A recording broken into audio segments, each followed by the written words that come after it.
Hey everybody, welcome back to another video. Today we're doing another tier 10 guide on the 60TP. Now, we're going to be talking about it today because I feel like this is a very good heavy tank for a lot of players who may have slept on it since it's no longer the main competitive tank. I haven't been following comp for a long time now, so I don't know what the main competitive tank is right now, but I remember at one point the 60TP was the meta. It was what you used for your heavy tanks on your team. You didn't use anything else. You used a 60TP. So we'll talk about that. We'll also talk about it compared to other heavy tanks, and the reason why is because of the history of the 60TP, and it kind of explains a few quirks that the 60TP has in comparison to other heavy tanks. Let's get started with the 60TP and its stats. We'll start off with the armor and the survivability. You have very good survivability in this thing. For starters, you have 2,650 hit points. That's plenty. You don't need no more than that. I do run the hit points on this thing. I think that it's better. You can run the armor on this thing. 2,500 hit points is plenty. I recommend running the hit points, but you don't have to. It's completely up to you this time, for once. As for the armor, this thing is a hull down beast. Nothing is going to pen you hull down unless they manage to get a lucky shot onto your little cupola here, or they're a tank destroyer, in which case they'll still struggle because of how dang angled this thing is. You do have subpar gun depression though at 7 degrees. We'll talk about that. And I don't personally go hull down with this thing. I know that's what you're supposed to do. I don't. It is perfectly fine on flat ground. It's just your hull will get you penned a lot. So do, if you're going to try to bounce shots and you're not trying to play a quasi medium tank or mobile tank destroyer like I play it, and I'll sort of explain what I mean by that. Yeah, you're gonna need to go hull down. Your hull armor is not good. And by the way, you are very liable to get ammo racked if you are shot right here. So right here, we're going to zoom in on it. This area, this little part right below the turret, that turret ring, that is where the ammo is stowed. If a 152 hits there, you're probably going to go boom, alright? I've only gotten ammo racked in this thing once, or I think 2 times is the most I've ever gotten ammo racked in this thing. But a lot of players don't have my luck, and they get ammo racked every time their 60 is shot in that area, so do keep that in mind. Let's go into the gun. You have terrible DPM, decent penetration, good damage, and terrible accuracy. And this is kind of why the 60TP is not liked by many players. I think, if I remember right, whenever this tank came out, Droodles did not like it. Now, if you don't know who Droodles Blitz is, and you're in the Blitz community, you're insane. But he did not like it because it's very inaccurate, and he's used to playing very accurate tanks. The 60TP is not accurate for him. And I originally didn't like it either. Whenever I got it, I sold it after a few battles because I just hated how inaccurate it was. And by the way, that's after getting 100% crew on it. But I think that either they've shadow buffed the accuracy, or they've just outright buffed the accuracy. Because it doesn't feel bad anymore. And this may be just Wargaming saying, hey, we don't want the 60TP to be obsolete, so we're going to shadow buff its accuracy or buff its accuracy. Because that is the big problem that people have with this tank. Is that it's a very inaccurate gun for only 600 damage. In fact, if I'm not mistaken, this was one of the first guns to have 600 damage, aside from this was like the only gun other than the Conway that had 600 damage. Am I right on this one? Yes, this is the only other gun prior to the Grill and Waffenjäger nerfs. This was the only one that had 600 damage. And it has good HE. And speaking of HE, this 60TP does not have good HE. The 60TP's HE is terrible. It's 680 damage for 600 alpha. That is terrible. If we go to something like the Sheridan is like a pretty big offender in the category of having terrible HE. Alright, the Sheridan has that American HE penetration, 90 millimeters, run caliber on this thing. It will get you to 99 millimeters. 99 millimeters of HE penetration. And yet you do 680 alpha per HE round. It's just not good. Combine that with the Sheridan's lackluster accuracy, you just don't want to do it. And it's the same thing with the 60. Except this time, the 60 has except this time we're talking a gun that has 600 alpha damage instead of 560, meaning that more than likely, you're going to roll above 680 a lot whenever you're playing the 60TP, especially with tungsten. It's just not worth it to risk an HE, especially considering you only have 88 millimeters of penetration. That might not sound like a lot, but the E100 has 96, the American tank destroyers have 99, and plenty of other guns, 152 guns, are just so much better on that HE penetration.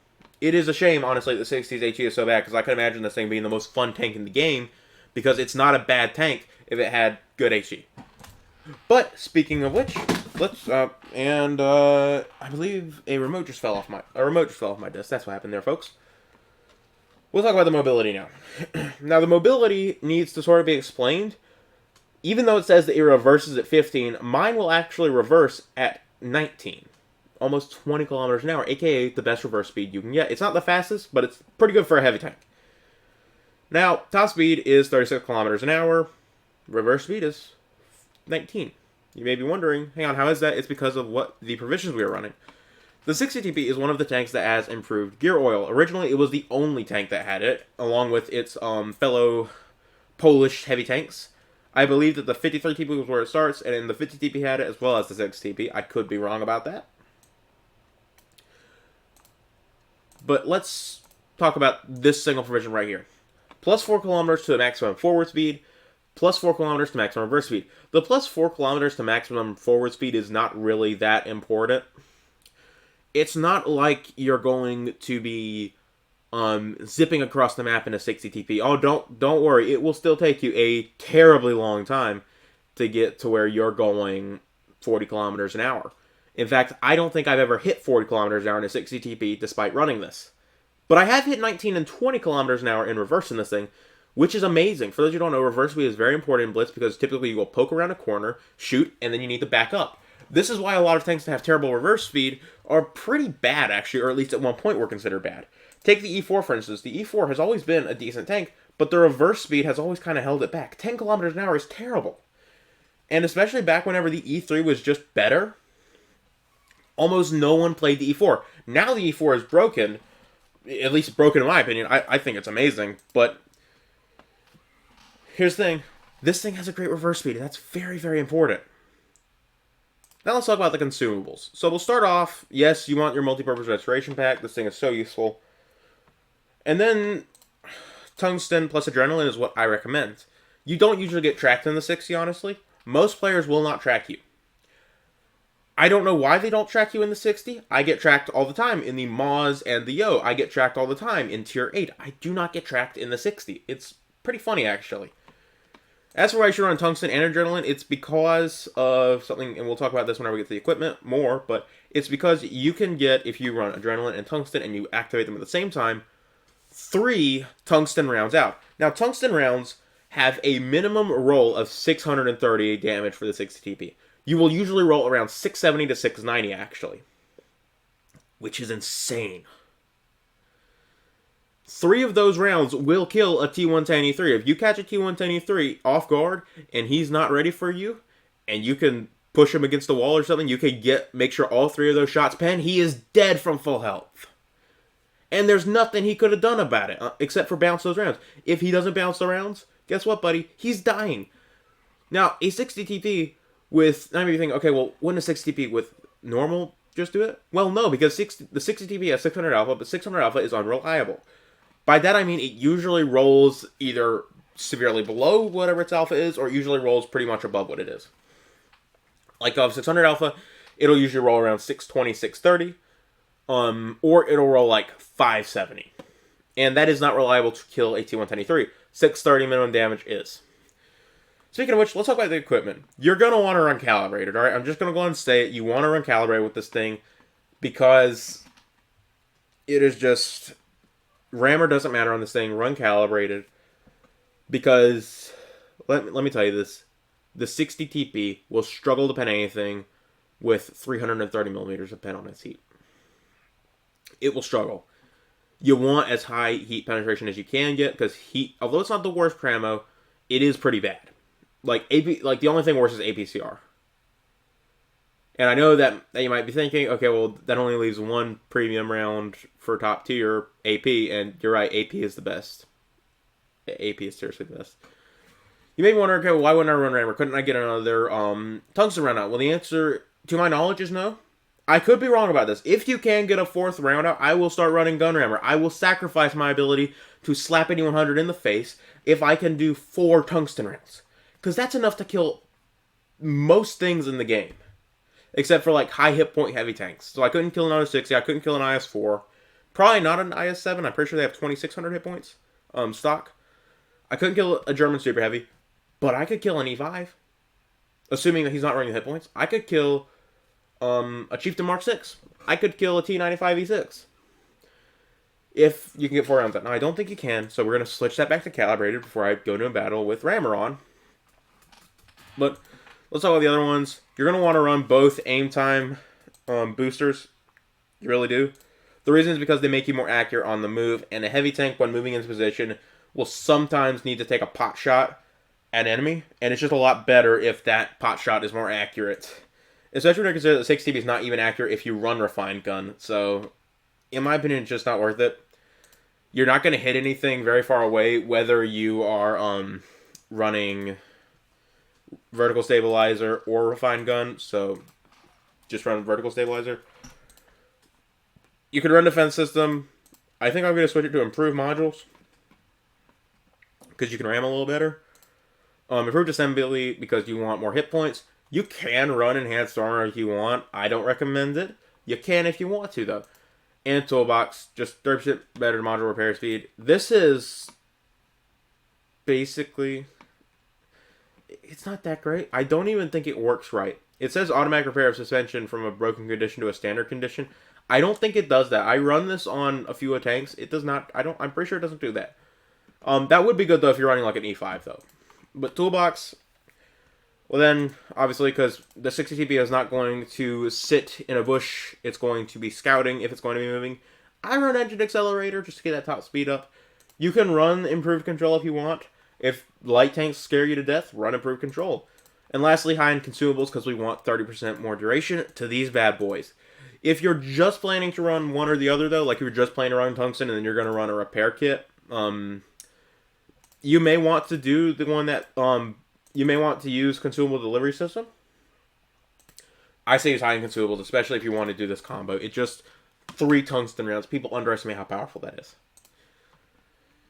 And with that out of the way, I suggest there is actually one more thing that I want to talk about, and that is the shell velocity, why I'm not running it, the improved gunpowder. I should have mentioned this whenever we were talking about provisions. I don't run it because the 60 TP does not have good HE. You will run...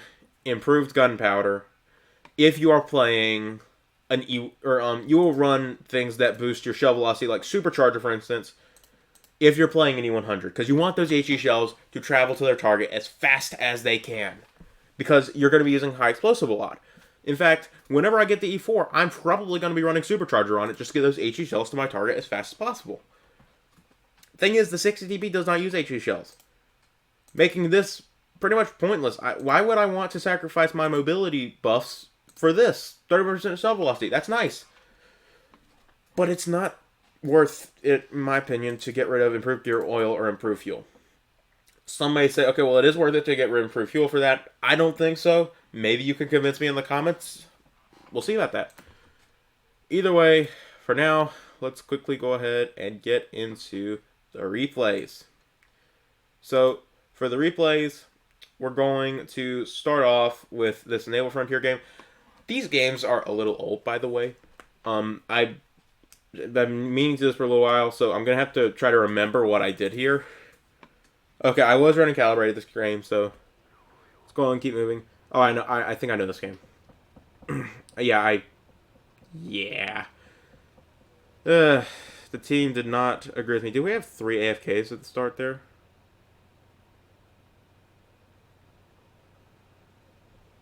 Okay, good. We didn't have any FKs. Either way, you may be wondering, okay, well, should I play Hold Down? You can. I don't recommend it. But you're going to, here's a really quick way of doing it. Pick a hill like this, where you can sort of drive up and artificially improve your gun depression. And that's why you want to run Tungsten, by the way. Just so you know. 670 damage. And that was basically guaranteed. And you can see there, I have popped my Adrenaline. We're going to poke over the hill. I'm not sure where his tank, if he has a tank destroyer, buddy. Yes, he does, by the way. So, I'm going to back up here. And, yeah, that's why you want to run Tungsten. Now, ideally, you get more damage out than that. That Type 68, by the way, can be very, very annoying. Although, I don't think he has an accurate gun enough to snipe. Like, that would be, like seriously, if you are someone who snipes with a heavy tank, and you actually go to a sniper spot, please just I don't want to tell you delete the game. I want to tell you get good at the game. Just don't do that. If you want to if you want to snipe, play a sniper. Either way, we've gotten 2 rounds into him. Both of them have been over 600 damage. And we're going to try to hit him again. He does not seem to want to poke me as really you shouldn't.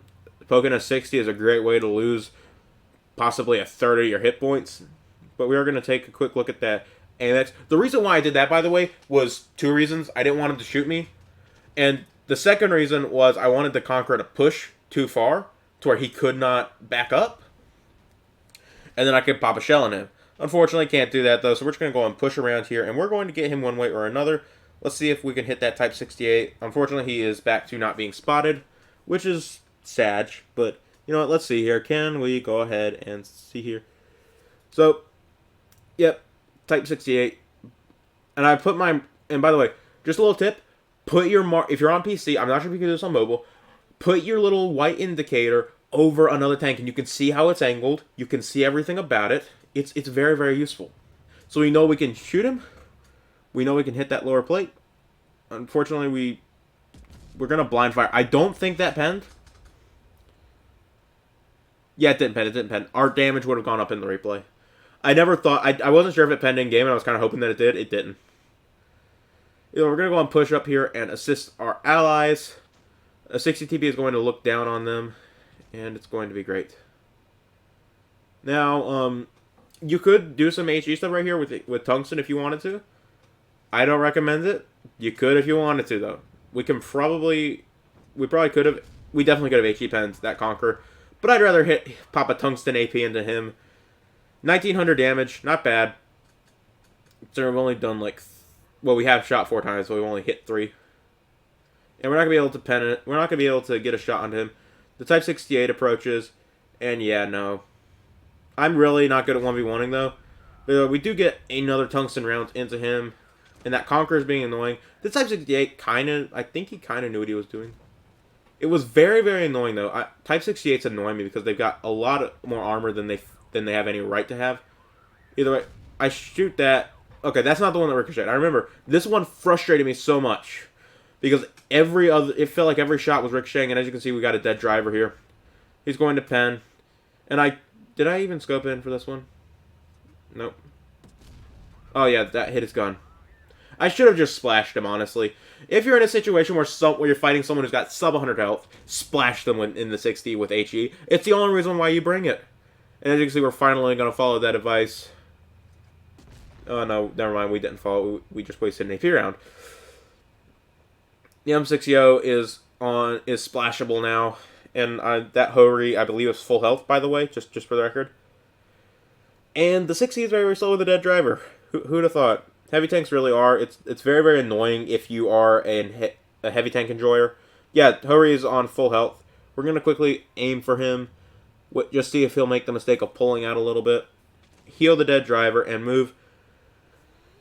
And yeah, let's go ahead and push up for him. The M60 is, in my opinion, a bigger threat. He could be running a 120.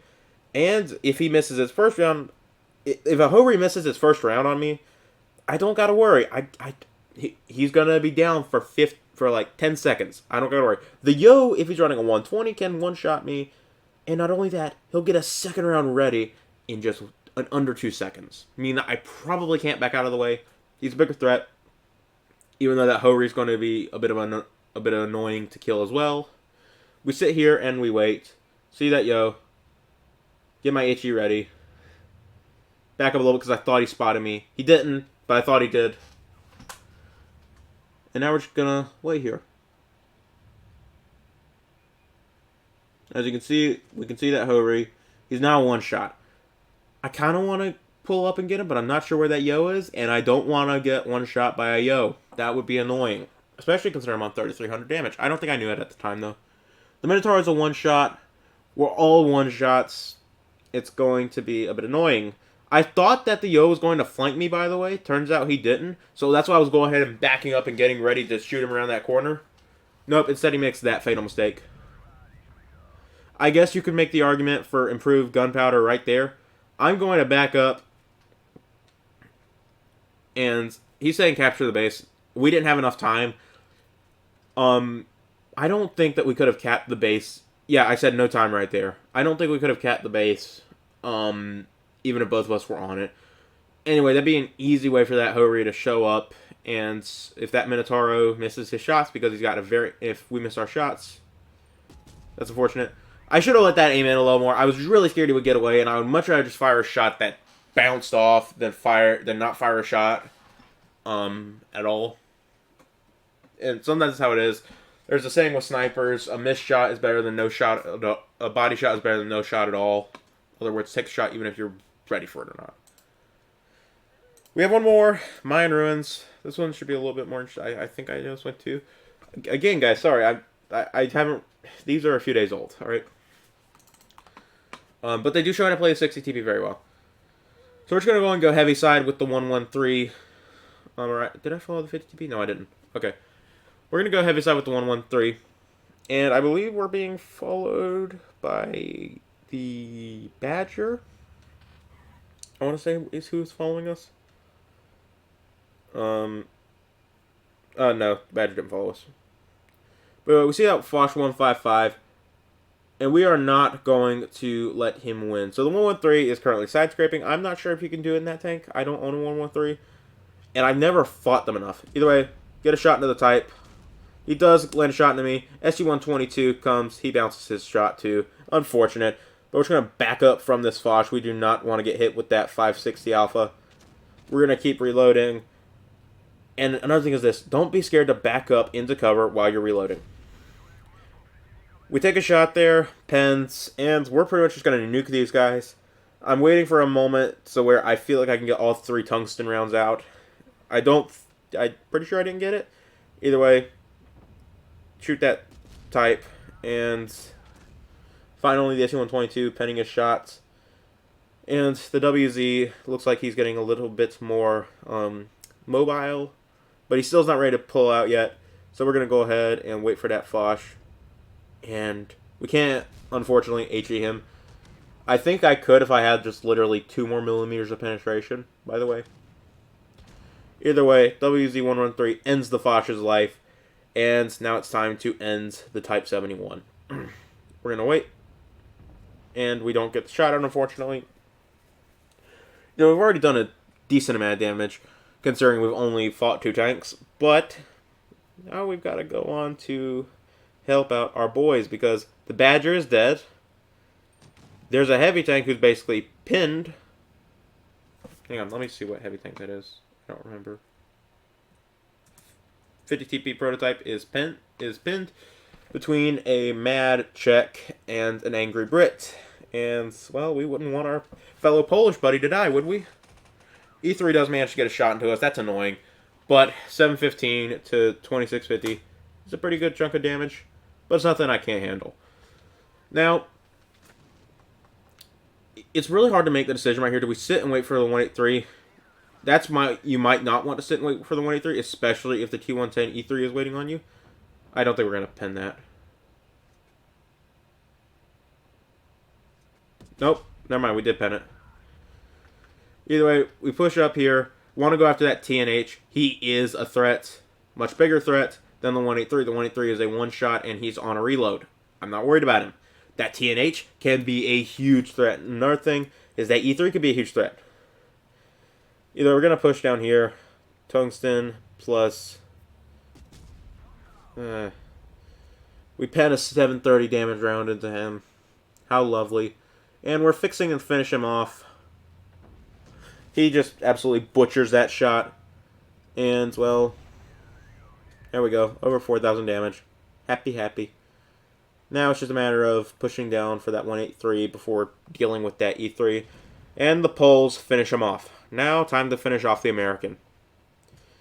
We have points, they do not. So we could, if we wanted to, just go cap the other bases and sit this out. We don't even have to engage that E3. But, you know what, I fancy a bit more damage, so let's go get it. Not sure where he is, but E3s are slow, so I imagine he couldn't have gotten far, and I was right, he did not get far. Simply going to aim up there. Fortunately, he's smart enough not to push into the open. But that doesn't matter. I'm a 60 TP with decent mobility. I can flank. And this is part of the reason why you want that mobility stuff. It makes the 60 TP whenever you need it most, have pretty good mobility. We're going to go and push over and finish him off. 4,700 damage is what we ended that game off with. And that's pretty much how you play the 60 TP. You want to, in short, peekaboo at close range, pop out, take a shot, back up. And you want to be able to play hold down. You also want to know which are your biggest threats. Some tanks, you don't. Everything is a threat to you. For instance, if we're playing a Barask, I think a Pebble could be a threat to me. Playing a 60, really just tank destroyers and heavy tanks. Yes, lights and mediums can flank you, but the 60 TP is decently mobile, so you don't really got to worry about that too much.